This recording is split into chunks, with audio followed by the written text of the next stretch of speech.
Hey guys, welcome to my channel. My name is Tochi. You're very much welcome. Please consider subscribing to this channel and like this video. So guys, today's video will be comparing living in Canada and living in the UK. For questions I've been getting like, should I move to Canada? Should I move to the UK? We're here to answer all your questions, tell you what is like living in Canada and what is like living in the UK, and then you be the judge and decide where you want to live. All right, and if you live in the UK or you live in Canada as well, please watch this video and try to leave your contributions and experiences with us in the comment section. So my guest would introduce herself and then we'll just get right into the video. Hi everyone, my name is Chinazozo, which is Chichi. The short form is Chichi, and my channel name is The Chichi Show. So I'm based here in Canada, and I have a YouTube channel, which is The Chichi Show, where I talk about basically everything Canada. So I'm glad to be here, Tochi. Thank you for having me. Thank you for coming. So Chichi, let's start with the most important, which is wages. We're talking money. So what is the wages like, salaries, when it comes to jobs and salaries? What do you have to say about that in Canada, especially for dependents who join their spouses, or maybe after school they have to stay back and all that? What would you say that is job search like, getting jobs and then salaries in Canada? Yeah, that's a nice one. Canada, basically there are a lot of jobs here. When you mean wages, different provinces with their own minimum wage. So I'm just gonna go with the minimum wage, right? Okay. So some provinces, their minimum wage is like $14 an hour, while some will be, I think the lowest is $12 an hour. So any kind of job that you do in Canada, the lowest pay that they can give to you is that minimum wage. So it now depends on the province that you are living in. So if you are in, like presently I'm in Manitoba, Canada. So in Manitoba, they just recently increased the pay to, I think, $12 or $11.65. So any job, even if you do it, whatever job you do here, that's the minimum pay you'll get. So with that minimum wage, if I can get your question, you are kind of asking, can people survive with that? Right? So with that minimum wage, yes, you can survive with that. Reason being that the government of Canada has this subsidy for everything. Okay, they have subsidy for everything, for rent, they pay children, which we're going to get to there. So they can subsidize things for you. So people do live with minimum wage. All right, that's good. I think for the UK, there's also a minimum wage, and nobody pays you less than the minimum wage. But I also feel like, depending on the kind of job, if you're not in tech or if you don't have all these big jobs, you would have to maybe pick extra shifts, take extra jobs to survive, because I feel like there are lots of bills to be paid here in the UK. And with the cost of living increasing every day, doing just a basic job and earning your basic salary won't be enough. I think probably you just be making enough to pay your bills, right? You won't really have enough to do the other things that you have to do. And being immigrants in the UK, you have parents and siblings back that you support once in a while, and you also have responsibilities, other things you have to do with money. So I feel like depending on your basic salary in the UK alone, it's not going to be enough. But you'll be fine though. You won't be hungry, you will feed, you will eat, and maybe clothe yourself and your children. But when it comes to just living the kind of comfortable life that you want to live, you can't depend on your basic salary. So that's what I think. I don't know if that is the same for Canada. Yeah, because it's minimum wage, so you will know that you'll be among the low income earners. So when it's already low income, so your standard of living is going to be obviously low. But can you survive with it? Yes. So then your standard of living will be low, because it's a low. You fall under the low income range, right? Yeah. Well, you can't actually survive with it. Yeah, it's the same. Yeah. So let's talk about healthcare. Health is wealth, and that is very important. What is the healthcare in Canada like? Healthcare in Canada is pretty good because it's free. It's free of charge Wow. for permanent residents and Canadians and citizens. So the healthcare here is free. So the only thing you pay for is your medication. So when they prescribe medication for you, then when you go to the pharmacy, you need to pay. But most people do have jobs here where they have health insurance that do cover that medication. So, but if you fall ill and you go to the hospital, it's free. They just treat you free of charge. They don't pay. All right. So, Yeah, I think it's basically the same thing here. Though people in the UK pay what we call the health surcharge, that covers your health care in the UK. But for those in the medical field, those health professionals, they've been exempted from paying the health surcharge. So I would say those are the people that really enjoy free healthcare in the UK. But for every other person who, if you don't fall under this category, then you pay health surcharge for yourself, for your children, and that covers your health care. In fact, for everything, whenever we go to the hospital, it's free of charge. And if you're even pregnant, you get prescriptions for free. They treat you for free, no matter what the condition, your health condition. Everything here is for free. So yeah, the only thing you pay for is maybe your medications if you're an adult, but for children, your medications are free as well. So yeah.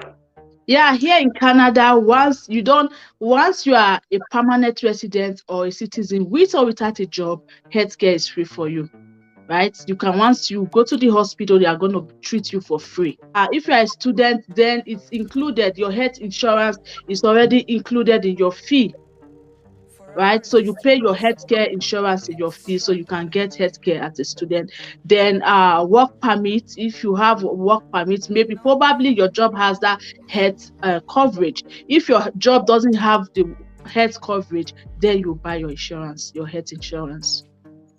Yeah, for students, they pay the health surcharge as well, the IHS fee, and that covers their healthcare and their medical bills. So that's basically it. All right. So what about children education in Canada? Do you pay for school fees and things like that? Okay, when you say children education from kindergarten to high school is free. Public school, I mean now. If you are going to a public school, it's free. So for children here in Canada, they don't pay. If they are in public school, it's free of charge. So you just go to school for free. Well, that's basically the same thing here. From reception, that's from 4 years to secondary school, it's free. The only time you have to pay is maybe pre-nursery. Yes. You want a nanny, you want a childminder. Okay, yes. That's same thing. And moving on, let's talk about accommodation. Would you consider accommodation in Canada to be expensive or cheap or fair, or depending? What would you say about that? Expensive. Half of your salary goes to accommodation, so it's expensive. Yeah, I think it's the same thing here too, because living in the UK, your major living expense is your rent, and rent is monthly abroad. So it depends on where you live, it depends on the kind of house, the city you live in. For those in London, they pay a lot. I don't even know how they survive or how they cope, but I don't think I can do that. And for those in some other expensive cities, they pay a lot. For those, I can speak for this side where I live. It's not so expensive. You can afford it. Manage yourself and be fine. Yeah. So it all depends on where you live. Exactly. And that's why I advise people, if you're moving to the UK, try to move to cheap outside, cities. That way you will just be fine. If not, you find out that you're working and you're paying almost everything you're making, paying rent. Yeah, here it all depends on the province that you are. Like if you are in Vancouver, I don't know if you've heard of BC, it's super expensive there. If you are in Toronto, it's super expensive here. Then here in Manitoba, the prices I'll say is increasing now, but it's still fair. Okay, so if you are comparing the price from someone coming from back or wherever you are, it is expensive. But when you are not here, then you now know that okay, this province is cheaper, this province is cheaper, and this one is fair enough, this one is too expensive. So that's just it. So province like Manitoba, Saskatchewan, their prices are fair enough. So, what would you say about the friendliness of the people, the cultural diversity? Do you think they are welcoming enough, especially to foreigners and immigrants? Or do you experience any form of discrimination in Canada? Generally, what's it like there for foreigners? Generally, I would say I've not experienced racism, so I cannot really say. But is there racism? There will be, but it's not something that is so obvious that when you just come in, you say it. Like this province that I am, they say friendly Manitoba. You know, they are pretty friendly here. So when you see someone, they smile. You know, why? That's their way. They just, even if so, I've not really experienced it. Cultural diversity. Years back when we came, there were no too much blacks here, but now we are growing, right? The black population is growing here. There are Indians, Filipinos. You know, the population becoming diverse now, so it's kind of growing. More immigrants now compared to like 9 years ago. Okay, so yeah, that's pretty much it. Yeah, so for the UK too, I would say same. I haven't really experienced any form of discrimination, I won't even lie. But some people say they have. I can't speak for them, I'm speaking for myself. But like it also depends on where you live as well. Because personally, I haven't experienced it anywhere, both at my workplace, both in my neighborhood. I haven't. Okay, I haven't. And even if they do it, it's not so pronounced. It's not and the good pronounced, thing exactly. is that the good thing is that they have all these bodies who fight against this BAME and people supporting blacks and all of that. So even if you're experiencing it and you speak out and talk to people, Yeah. They will do something about it. So it's not pronounced. Yes, They are and what really I've fighting noticed, against it. yes. So what I've noticed, if they are kind of dealing with, you know, people of color, they are kind of, you know, very careful because they don't want you to say, oh, because I'm black and all that. So they become so Exactly. careful and so. Exactly. And people are beginning to know their rights and know Yes. like get so it's not pronounced. Even if they're doing it, just doing it silently. But if you stand up to them and tell them, okay, I know what you're doing, and Exactly. That's I think it's basically the same thing. But generally, I would say that people in my area are friendly. They are generally nice, welcoming, and kind people. All right, so let's move over to tax. So for the UK, I hear people always say that the UK tax system is really high. They find it to be on the high side, and some people say it makes sense. That is what they use the tax for. And would you say the same for Canada? When it comes to something that takes something out of your pocket, I don't think you say it makes sense. I don't think so. Because here, when you work, let me just set an instance, your gross might be like 2,000 Canadian dollars. And at the end of the day, though you will not get up to 1.5. They will give you like 1.2, 1.3. That's yes. So their tax here is pretty high. Their deductions are high. So I won't say, even though I know they are using it to do something, but come on, this money is coming out of my pocket. So it's pretty high. Their tax is high. I won't lie. It's something that you'll be like, you know, especially when you've worked, you are just expecting one big thing. The more you work, the more money they take. So you'll be you work for it. So anything that takes something out of your pocket is not funny. Yeah. And for people that don't know how to calculate the tax, sometimes you have calculated how much you would make, and then you don't see what comes into your account. I know. You'll be like, wow, if they make mistake, you go back to your paycheck and do like this. This hours complete. Is this me? Yeah. Is this for me or for somebody else? Yeah, exactly. So yeah. But it's all good. For those who don't know how to calculate UK tax, I have a full video on that on my YouTube channel. Do well to see it. I'm going to leave the link in the description box. All right, so let's talk about child benefit, maternity leave, things that has to do with women, pregnancy, and children. What would you say about that for Canada? For Canada, is top notch. Like my deliveries I've had here is just super good. So good. It's free of charge. You don't pay for nothing. That's for the maternity leave. The prenatal. I remember my first pregnancy, I wasn't eating too well, and the doctor was like, giving me supplements, resource, free of charge, they give you all that. They have also, they take care of you to the fullest. It's super good.